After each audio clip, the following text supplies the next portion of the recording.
A few years ago, my mother offered me money to forgive my brother for something I thought was unforgivable, getting my fiancée pregnant. This happened just 2 months before we were supposed to walk down the aisle. I accepted the money, not for forgiveness, but because I knew karma would eventually handle the rest.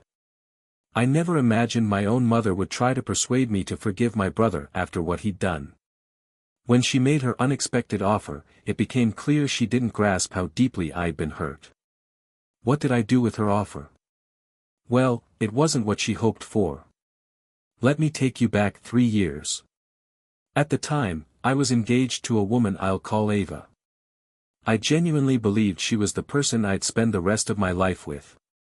Ava and I had been together for almost 5 years, and from the outside, our relationship seemed rock solid. We were both lawyers, which meant life was fast-paced and demanding, but we always managed to carve out time for each other.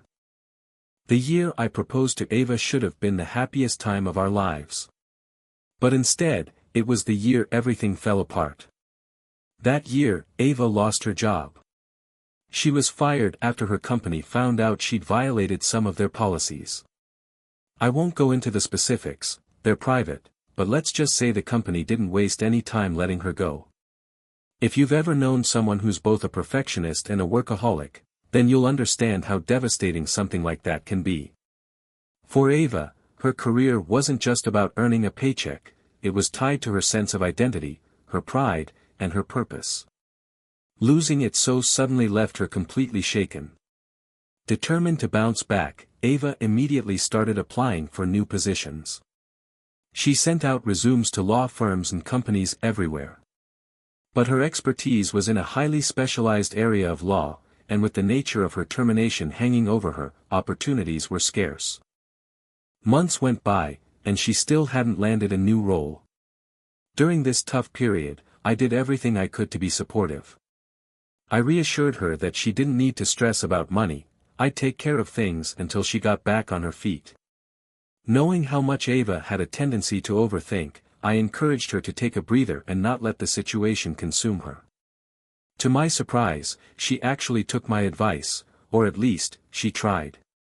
With her newfound free time, Ava decided to explore a passion she'd always been curious about, landscaping. She signed up for a local course and started pouring her energy into this new hobby. By pure coincidence, my brother Caleb was also taking the same class. Now, let me tell you a bit about Caleb.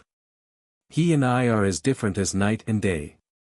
While I've always been the responsible, career-driven type, Caleb is the laid-back, carefree one. He's the kind of guy who never takes anything seriously and has a reputation as a serial flirt. He jumps from one relationship to the next without a second thought. Ava met Caleb early in our relationship, so she knew exactly what kind of person he was. When she mentioned they'd ended up in the same landscaping course, I didn't think much of it at first. I figured it was just a coincidence. But looking back now, I can see that's when everything started to shift. Over the following weeks, Ava and Caleb grew surprisingly close. Initially, I didn't think much of it. Caleb occasionally offered to drive her to class, which, while a little out of character for him, seemed harmless enough. Ava would come home full of excitement, sharing stories about what they were learning or showing me pictures of the projects they were working on. But soon, their interactions extended beyond the classroom. They began spending weekends together, doing things like visiting art museums or trying out new restaurants, activities that Ava and I used to enjoy as a couple. Gradually, I noticed Ava's behavior starting to change. She was spending far more time with Caleb than I was comfortable with, and she began canceling our plans to be with him instead. I'm not someone who bottles things up, so one night, I decided to confront her head-on. I asked her point-blank if there was anything going on between her and Caleb. Ava's reaction to my question was a mix of shock and offense. She denied it outright, insisting that nothing inappropriate was happening between her and Caleb. She claimed their relationship was purely platonic, describing the time they spent together as light-hearted and fun. She even compared him to a younger brother. For a moment, I felt guilty for doubting her, but deep down, her words didn't sit right with me. Her explanation seemed hollow, leaving me uneasy. The situation reached a boiling point 2 months before our wedding. At the time, I was working long hours, doing everything I could to shoulder the financial burden. Since Ava lost her job, I had taken on all the household expenses and was covering the entire cost of the wedding. Ava still hadn't secured a new job, and while she used some of her savings for personal or emergency needs, I carried most of the weight. Between the mounting stress of work and wedding preparations, I was exhausted and less present than I should have been. Looking back, I wonder if that absence gave Ava and Caleb the chance to grow as close as they did. One night, I came home early from a business trip, eager to surprise Ava and spend some time together. As I pulled into the driveway, my excitement quickly faded when I spotted my brother's car parked there. Normally, Caleb dropping by unannounced wouldn't have bothered me, but this time was different. It was well past 9 at night, and seeing his car at that hour immediately put me on edge. When I stepped into the house, the living room was empty, but the TV was still on. My eyes scanned the room, landing on beer cans scattered across the floor, and then something unmistakable. Ava's underwear lay carelessly tossed among them. That was all I needed to confirm what my gut had been trying to tell me. A part of me wanted to turn around and walk away, but the other part, the part that needed undeniable proof, pushed me forward. With my heart pounding, I walked toward the bedroom. When I reached the door, the scene before me confirmed my worst fears. There they were, Ava and Caleb, tangled together in a way that left no room for doubt. They were so consumed by each other that they didn't even notice me standing there. Normally, I'm the kind of person who stays calm and composed, but that moment shattered every bit of self-control I had. Without saying a word, I walked into the room. I reached out, grabbing Caleb by the neck and yanking his face away from Ava. The look of shock on his face was almost satisfying. His expression quickly shifted from confusion to terror as he realized what was happening. I didn't even glance at Ava. Caleb started stammering apologies, but his words were meaningless to me in that moment. I delivered a punch straight to his nose, and the sickening sound of bone breaking filled the room. Blood gushed from his face as he screamed in pain, but I wasn't done. I kept hitting him, each blow fueled by the betrayal I felt. By the time Caleb hit the floor, bloodied and begging me to stop, my attention turned to Ava. She was sitting on the bed, trembling and crying. I looked her straight in the eye and told her she had 10 minutes to get out of my house. My voice was ice cold as I warned her that if she didn't leave, she'd end up in the same condition as my brother. Her sobbing turned into desperate pleading as she tried to explain, begging for forgiveness and another chance to make things right. But I wasn't interested in her excuses. Glancing at the clock, I said, "You have 9 minutes." The tone of my voice must have made her realize I wasn't bluffing. Shaking and crying, she scrambled to get out of bed. Her hands trembled as she dressed quickly, tears streaming down her face. She grabbed a suitcase from the closet and started packing whatever she could. When she was done, she dragged the suitcase down the stairs and stopped at the door. One last time, she turned to me, her voice breaking as she begged me to listen. She claimed she loved me and pleaded for a chance to explain. I didn't say a word. Instead, I reached out, slipped the engagement ring off her finger, and pushed her toward the door. She clung to the doorframe, pleading with me to reconsider, but I was done. I opened the door wide and gave her a push. She stumbled onto the porch, still crying and screaming for forgiveness. Without a second glance, I slammed the door shut, shutting out her sobs. Inside, Caleb was slumped in the living room, still bloodied from the beating I'd given him. My anger was far from gone, but I knew I couldn't let it escalate any further. The last thing I needed was to let my fury spiral into something even worse. I grabbed my phone and called my parents, spilling everything that had happened. My father was livid at Caleb, while my mother seemed too stunned to speak. They both promised to come over right away. When they arrived, my mother, being a nurse, immediately took charge of treating Caleb's injuries. She cleaned the cuts on his face and bandaged his nose, which thankfully wasn't broken, just bruised. Meanwhile, my father pulled me outside to the backyard, away from Caleb. He could see I was still trembling with rage, barely holding myself together. A little while later, Caleb joined us in the backyard, my mother trailing behind him. His face was swollen and bruised, with a fresh bandage across his nose and dried blood staining his shirt. He stood there, looking pitiful, and began to apologize. He said he regretted betraying me and never wanted things to end up this way. But then, as if his apology wasn't hollow enough, he dropped a bombshell. He confessed that he was in love with Ava. That was it. I turned to face him, my fury boiling over. Caleb pressed on, explaining that he believed Ava felt the same way about him. He had the nerve to tell me that what I'd caught them doing was their first time, as though that somehow made it better. Then he pulled out his phone and showed me their messages. I couldn't believe my eyes as I read through texts filled with flirting, secrets, and confessions from Ava about how unhappy she was in our relationship. Each message I read felt like another punch to the gut, and my anger surged all over again. Caleb kept talking, saying he regretted betraying me but couldn't deny that he had never felt this way about anyone before. His words were like fuel to the fire. My father, who had been silently listening up to that point, finally snapped. He turned to Caleb and told him he should count himself lucky that he hadn't received a worse beating. My mother, however, had a different reaction. Caleb had always been her favorite, and it was painfully clear she was struggling to reconcile her feelings. She started pleading with me, saying that no matter what I chose to do about Ava, I needed to forgive my brother.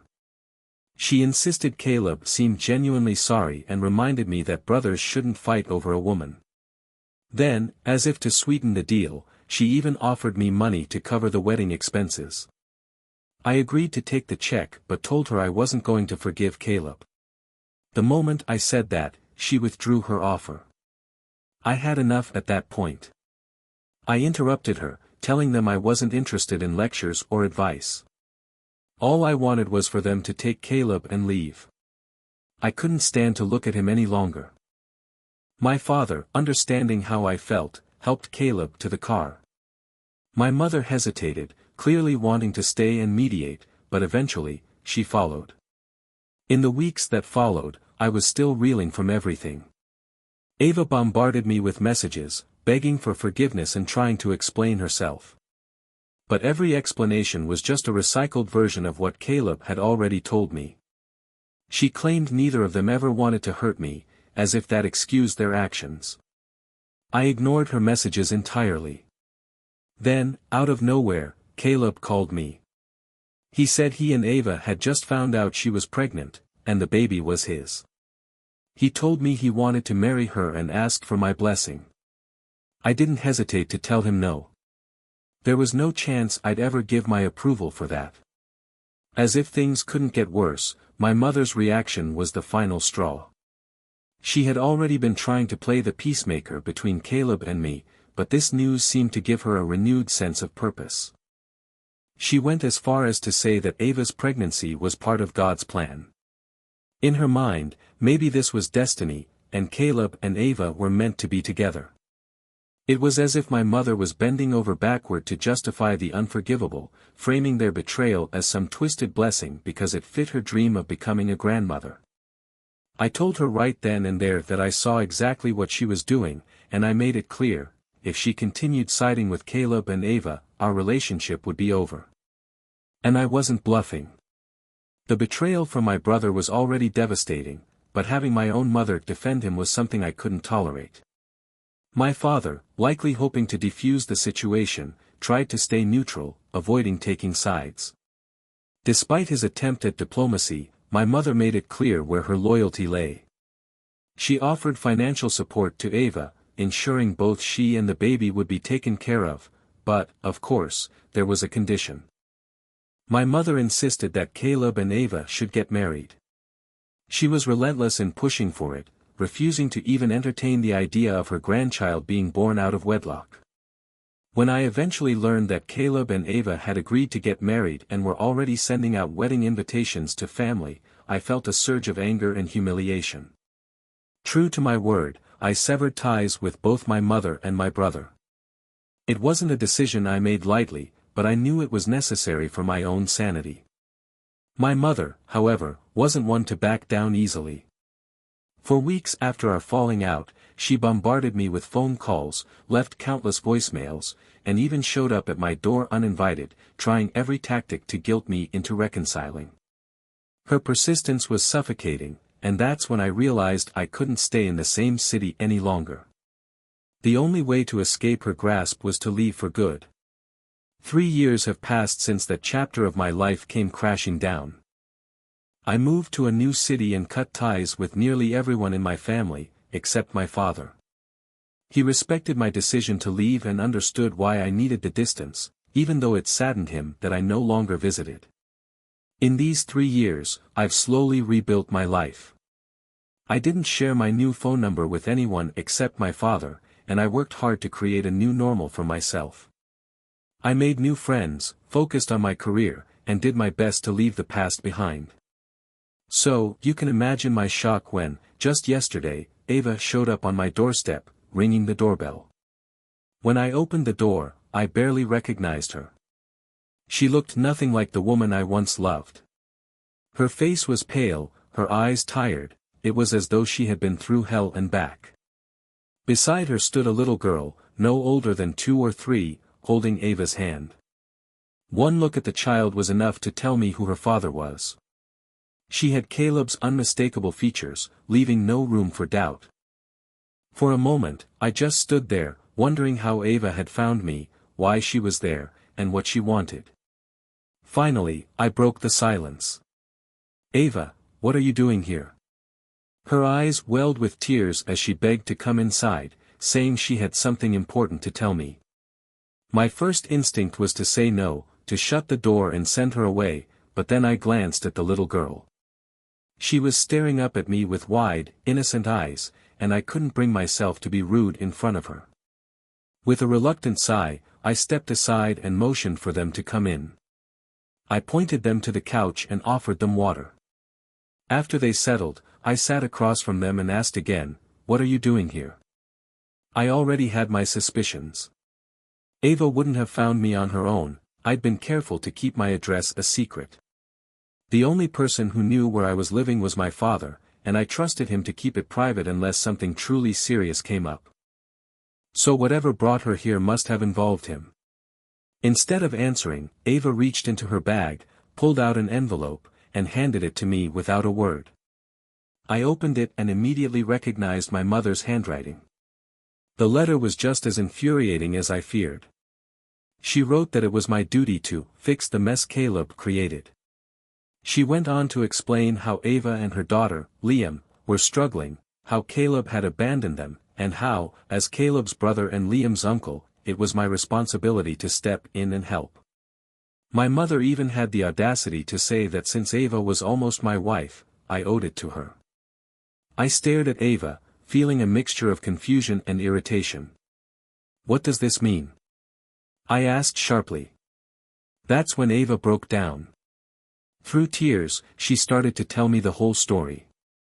According to her, Caleb had been unfaithful throughout their entire marriage. Even after Ava gave birth to Liam, his infidelity never stopped. My brother's pattern of behavior hadn't changed. Throughout their relationship, Caleb continued having affairs on and off. For her part, Ava tried to hold things together, clinging to the hope that he'd eventually change, if not for her, then at least for Liam. But 3 months ago, Caleb packed his belongings and left. No explanation, no note, no warning. He simply vanished. Since then, Ava had been struggling to survive. She was left without a job, without savings, and eventually without a home. She and Caleb had been living in a rented house, and after he left, she couldn't afford to stay there anymore. Out of some sense of obligation to Liam, my mother had been giving Ava money to get by. But with Caleb effectively out of the picture, my mother decided she didn't want to carry the financial burden any longer. Ava explained that my mother believed it was now my responsibility to step in and take care of her and Liam. She claimed they had no one else to turn to. Hearing this, I felt a wave of disgust. The very idea that both Ava and my mother thought I should step up and fix the mess Caleb had created was outrageous. My mother had sided with Caleb during the original betrayal, and now she was trying to dump the fallout from their actions onto me. Once again, her blatant favoritism for Caleb was on full display. It was as if she refused to acknowledge the damage he'd done and wanted me to clean up after him. I didn't mince words. Right there, in front of Ava and her daughter, I told her she had no right to expect anything from me. Liam wasn't my child, Ava was no longer my fiancée, and this situation wasn't my responsibility. While I did feel bad that Caleb had abandoned her, it wasn't exactly a surprise. Caleb had never been dependable or trustworthy, and Ava should have known better than to expect otherwise. I wasn't about to let myself get dragged into their drama or manipulated into helping. I asked Ava to leave. She broke down in tears, pleading with me, saying she had nowhere to go, no money left, and had spent the last of her savings on gas just to come find me. I'll admit, I felt a twinge of pity, but it didn't change my stance. I gave her enough money to fill her gas tank and told her she needed to leave. So, that's my story, my experience with my mother's relentless favoritism. I recently stumbled across this subreddit about parents playing favorites and figured it would be a good place to share what happened. Update 1. I want to address a few things. My mother's behavior in this entire situation baffles me just as much as it does anyone else. Her attempts to guilt me into stepping up for Ava and Liam after everything that's happened feel selfish and tone-deaf. I understand she might feel some responsibility because Liam is her granddaughter, but that doesn't mean she gets to pass the burden on to me. The fact is, my mother has always had a soft spot for Caleb, but if she wants to keep enabling him, she should also take responsibility for the messes he creates. Many of you pointed out that my father shares some of the blame here, and I agree. While he did scold Caleb that one time, he ultimately stayed neutral and didn't stand up to my mother when I needed him most. His passivity felt like another betrayal, and I plan to have an honest conversation with him about it soon. As for Ava, I sympathize with her situation to an extent. I can imagine how hard it must be to feel abandoned and desperate, but that doesn't make her my responsibility. She made her choices, and now she's facing the consequences. Showing up at my doorstep with a sob story and a child doesn't erase the hurt she caused or obligate me to help. I didn't reject her out of spite, I was just being clear that I'm not the one to fix what Caleb destroyed. To address any lingering doubts, Liam is absolutely not my child. Ava and I broke up weeks before she got pregnant, and by the time we ended things, we hadn't been intimate for a long while. The timeline is clear, and there's no possibility that I'm the father. Beyond that, Liam is a carbon copy of Caleb. From her face to her eyes to her smile, every feature screams that Caleb is her dad. There's no need for a paternity test, it's obvious. Looking at Liam was like seeing a miniature version of Caleb as a child. There was no question in my mind, Caleb is her father. I didn't need a paternity test, the resemblance was undeniable. That child was Caleb's, and no amount of persuasion was going to drag me into their mess. No, I'm not going to adopt my niece. I can't believe some people would even suggest such a thing. Regardless of Ava's financial or emotional struggles, she is Liam's mother, and it's her responsibility to care for her child. I also don't understand why Ava didn't work after marrying Caleb or why she failed to save any money for emergencies. Caleb is the father, and even if they're separated, both he and Ava need to take responsibility for Liam. Caleb may try to run from this, but he has no choice but to pay child support. That's on him, not me. Update 2. After everything that happened, I decided it was time to confront my parents directly. I already suspected my father had been the one to give Ava my address, but I wanted to hear it straight from him. I called him and got right to the point. Why did you share my location with Ava, even though I specifically asked you not to. What exactly did you expect me to do for her and her daughter after all these years? There was a long pause on the other end of the line before my father finally let out a heavy sigh. I'm sorry, son. Truly, he said. We did everything we could to help Ava, but with Caleb gone for so long, there was only so much we could do. Your mother begged me to give her your address. She thought that maybe if you saw her again after all this time, you might want to help in some way, especially since she has nowhere else to go. His words only fueled my frustration. Why on earth would you think I'd want to help someone like her? I demanded. She betrayed me with Caleb, hurt me, and now you expect me to swoop in and save her? He admitted that he understood why I was angry but explained that neither he nor my mother wanted things to turn out this way. Ava and Liam are part of the family now, he said. We thought you might be their only option. That was it for me. His apology meant nothing at that point. I told him, plain and firm, that our relationship was over. I had trusted him to be different from my mother, but it was clear they were all the same, backstabbers. Did they truly believe I'd just forget the past, accept Ava and Caleb's child into my life, and take care of them? What a crushing realization, my parents didn't care about me. I told my father to lose my number and forget I even existed. Since he already had my address, I warned him that if he or my mother ever showed up at my house, I wouldn't hesitate to call the police. He tried to apologize again, pleading with me to listen, but I wasn't interested. Don't call me again, I said. Just don't. You've made your choices, and I'm making mine. Before he could say another word, I hung up and blocked his number. What my father did was unforgivable. There's no coming back from this. Update 3. It's been almost a month since my last update, and I finally managed to track down Caleb with the help of a friend. Ava was right, Caleb had moved to a nearby city and was living with his latest fling, pretending he didn't have a family or any responsibilities. Honestly, none of this surprised me. Caleb has always been like this.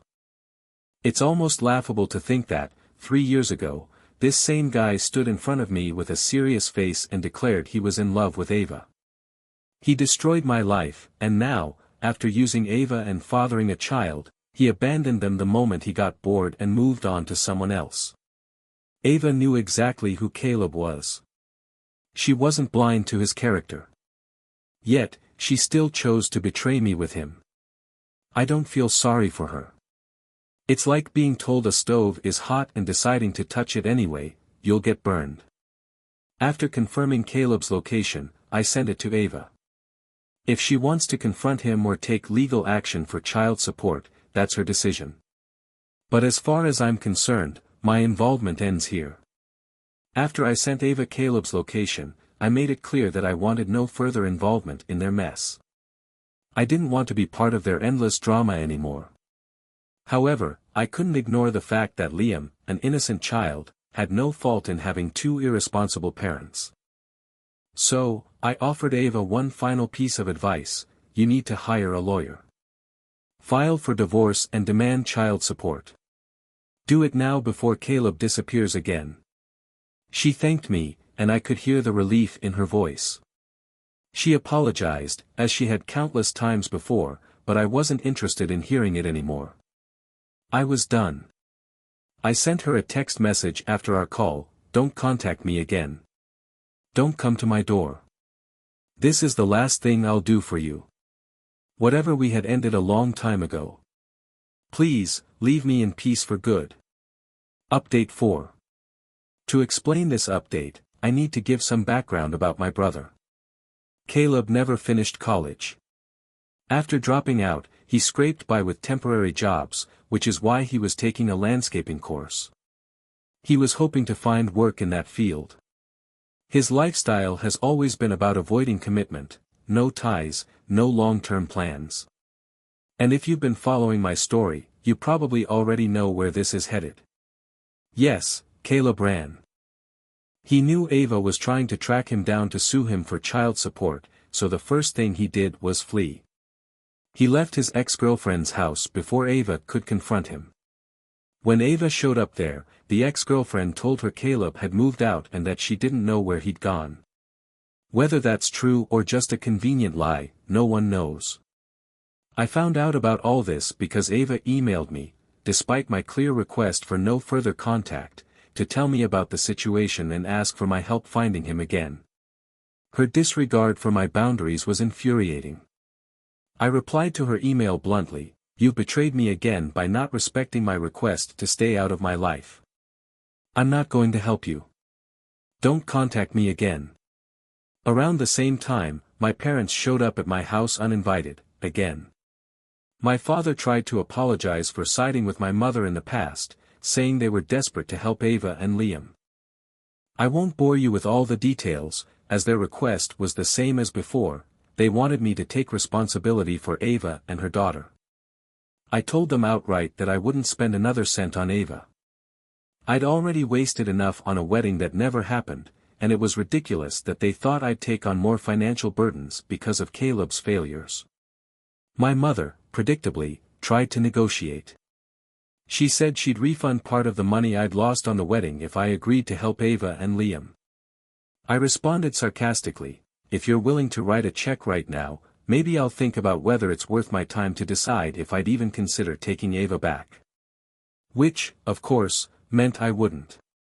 To my surprise, my mother paused for a moment, then pulled out her checkbook and wrote me a check for $5,000.